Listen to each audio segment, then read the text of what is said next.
Assalamualaikum warahmatullahi wabarakatuh. Perkenalkan, nama saya Rufama Dia Putri dari kelas 11D SMK Farmasi Yamasi Makassar. Di video ini akan membahas tentang materi dari sediaan pil. Yang pertama, definisi dan penggolongannya. Pil merupakan suatu sediaan berupa massa bulat yang mengandung satu atau lebih bahan obat di dalamnya. Berdasarkan beratnya dibagi menjadi 3. Yang pertama ada pil, yang kedua ada boli, yang ketiga adalah granula. Bobot dari pil menurut FI edisi 3 yaitu 100 mg sampai 500 mg. Menurut NPV yaitu 100 sampai 300 mg. Yang kedua ada bobot boli. Menurut FI edisi 3 yaitu lebih dari 500 mg dan menurut NPV lebih dari 300 mg saja.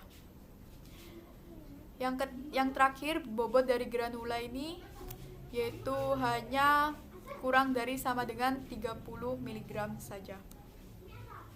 Selanjutnya, bentuk sediaan pil masa kini. Contoh sediaan pilulae pada masa sekarang ini yaitu tablet. Lozenges atau tablet hisap mengandung satu atau lebih bahan obat.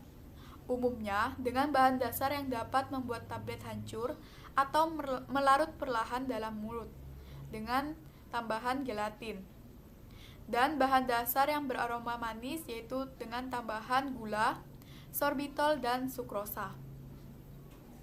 Berdasarkan cara pembuatannya, lozenges dibagi menjadi 2, yaitu yang pertama ada trocisi yang dibuat dengan cara kempa.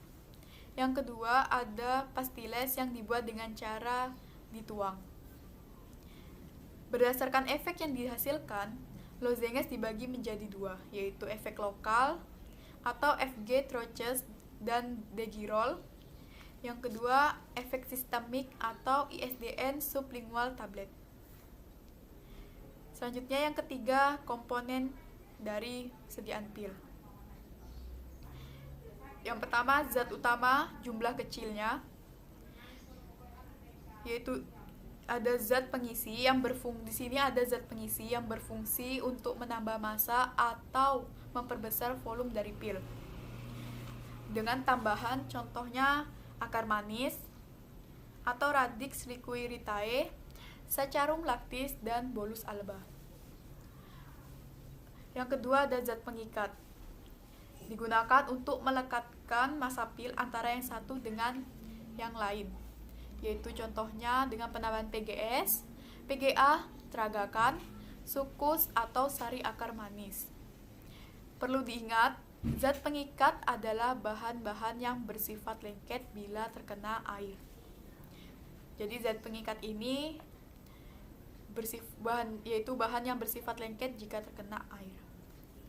Yang ketiga ada zat pembasah. Zat pembasah ini massa perlu dibasahin untuk dapat dibentuk dengan penambahan aqua, gliserol, situp, madu, dan aqua gliserinata. Yang keempat dengan penambahan zat penabur.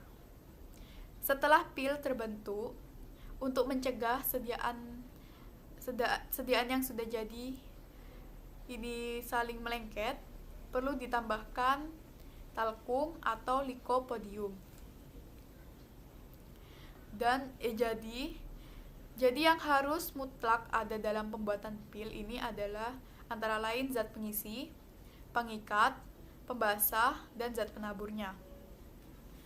Adapun zat penyalut ditambahkan hanya untuk tujuan tertentu. Macam-macam tujuan penyalutan ini, yang pertama, untuk menutupi rasa dan bau yang tidak enak dari zat aktifnya. Yang kedua, mencegah perubahan atau teroksidasinya zat aktif oleh udara. Yang ketiga, supaya pil tersebut tidak pecah di lambung, karena zat aktif dapat mengiritasi lambung, atau zat aktif rusak oleh asam lambung. Contoh dari zat penyalut ini yaitu balsam tolu, kreatin, sirlak, kolodium, salol, gelatin, dan juga gula. Yang keempat, pemilihan bahan tambahan. Jika memungkinkan, bobot obat plus pengisi plus pengikat dalam tiap pil adalah 100 mg sampai 150 mg, rata-rata 120 mg NPV. Untuk pil dengan jumlah obat yang kecil, digunakan sari akar manis. Jika pengikat dipakai sari akar manis, maka banyaknya akar manis sekurang-kurangnya 2 kali akar manis tersebut. Jika jumlah obat besar, kita tidak bebas dalam pemilihan zat pengisi dan zat pengikatnya. Di sini penggunaan pulvis propylulis yang paling cocok untuk digunakan.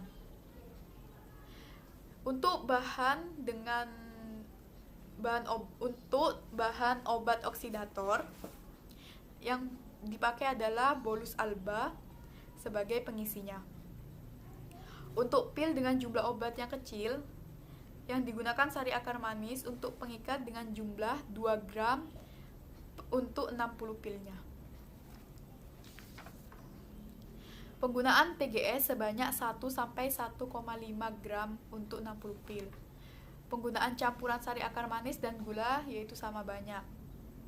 Untuk penggunaan adepsanai dan vaselin hanya khusus untuk bahan yang bersifat oksidator, bahan obat bereaksi satu sama lain, dan obat yang terurai oleh air.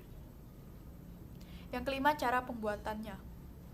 Yang pertama, campur serbuk obat plus zat pengisi plus zat pengikat dan gerus homogen. Kemudian ditetesi atau masukkan zat pembasah sambil digerus dan ditekan sampai diperoleh massa yang saling mengikat dan plastis. Massa pil dibuat bentuk batang dengan cara digulung pada papan kayu yang datar, lalu dipotong dengan pisau pemotong yang ada pada papan pil. Pil di atas digelindingkan sambil ditekan pada papan pembulat pil sampai berbentuk bulat. Yang terakhir, gunakan zat penabur untuk menghindari meleketnya massa pil atau pil pada alat yang digunakan. Yang keenam, penggunaan bahan khusus dengan perhitungannya. Pil yang besarnya normal dibuat dengan 125 mg serbuk tumbuhan. Untuk garam normal, beratnya sama dengan berat dari serbuk tumbuhan. Untuk garam yang berat seperti kalium iodida dihitung sepertiga berat garam. Untuk Fe atau besi reduksi dan Fe proof dan garam Fe lainnya, beratnya dihitung 1/5. Untuk penggunaan bolus dan adepslanae atau sukar pecah plus bignatrik, ketentuannya sama banyak. Bolus atau Na sulfat XC, ketentuannya yaitu 1/3 kali dari bolus. Penggunaan vaselin atau adepslanae ini 1/6 kali berat dari zat padat. Kemudian yang ketujuh, pembuatan pil dengan bahan-bahan tertentu. Yang pertama ada ekstrak cair. Ekstrak cair ini bila banyaknya lebih dari 1 gram, perlu diuapkan dan dikeringkan dengan akar manis. Bila kurang dari 1 gram, hanya berfungsi sebagai pembasah. Yang kedua ada ekstrak kental, yaitu 1,5 gram per 30 pil. Kebutuhan sari akar manisnya dikurangi. Yang ketiga, minyak menguap, balsam, dan ekstrak eteris, yaitu yang tidak bersifat mengikat. Cairan diemulsikan dengan air baru dapat dibuat pil. Metode yang dipakai, yang pertama ada metode Blomberg, yaitu Gliss dan Radix untuk minyak eteris. Gliserinnya sama banyak. Oleum chenopodii dan oleum eukalipti, gliserinnya digunakan 1,5 kali. Untuk balsam, gliserinnya digunakan 3/4 kali. Gunakan gliserin bebas air atau murni dan Radix kering. Metode sukus liquid atau cair. Dan gliserin, zat diemulsikan dengan sukus dan gliserin sama banyak. Setelah itu, gerus sambil tekan. Yang keempat, dengan garam yang higroskopik seperti NaBr dan lain-lain. Perlu ditambahkan air secukupnya. Gerus sampai larut buat masapil. Yaitu digunakan sebagai pembasah, jangan pakai air gliserin. Yang terakhir harus disalut. Yang kelima, senyawa oksidator. Contohnya KMNO4, KNO3, FeCl3, AgNO3 atau garam-garam Pb. Pengisinya menggunakan 100 mg bolus alba dan pengikat adepslanai atau vaselinnya digunakan secukupnya. Yang keenam, untuk garam fero harus dibalut dengan tolu balsam untuk mencegah oksidasi oleh udara. Selanjutnya, pil yang dibuat dengan akar manis tanpa penambahan air. Antara lain, ada iktiol, yaitu massa pil jangan terlalu keras, plus massa radix kurang lebih dalam bobot yang sama. Ya, ada sari-sari kental dan pix liquida. Syarat pil menurut FI edisi 3. Yang pertama, pada penyimpanan bentuknya harus tetap, tidak begitu keras, sehingga dapat hancur dalam saluran pencernaan. Pil salut enterik disalut secara khusus, sehingga tidak hancur dalam lambung, tetapi hancurnya di dalam usus halus. Kemudian memenuhi keseragaman bobot FI dan memenuhi waktu hancur menurut FI. Di sini bisa dilihat contoh gambar dari alat percetakan pil tradisional. Selanjutnya ada granula. Granula adalah pil kecil yang bobotnya kurang dari 30 mg dan mengandung 1 mg bahan berkhasiat kecuali dinyatakan lain. Pembuatan granula ini sama dengan pembuatan pil. Pengikat atau zat pengisi yang digunakan untuk setiap granul adalah 22 mg secarum pulv dan 3 mg PGS. Untuk 20 mg laktosum dengan 5 mg PGA, 5 mg sukus dan 20 mg radix.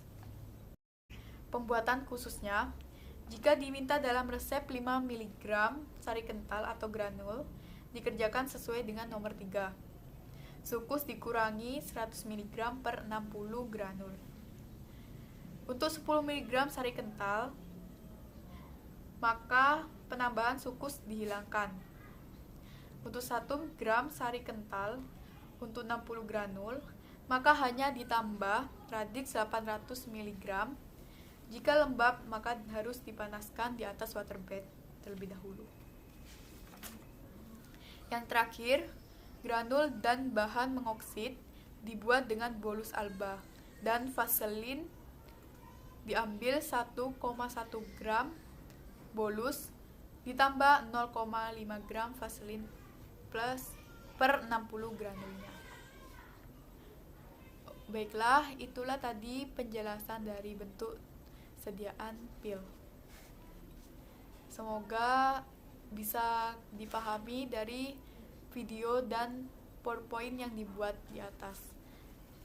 Kurang lebihnya mohon maaf. Wabillahi taufiq wal hidayah. Wassalamualaikum warahmatullahi wabarakatuh.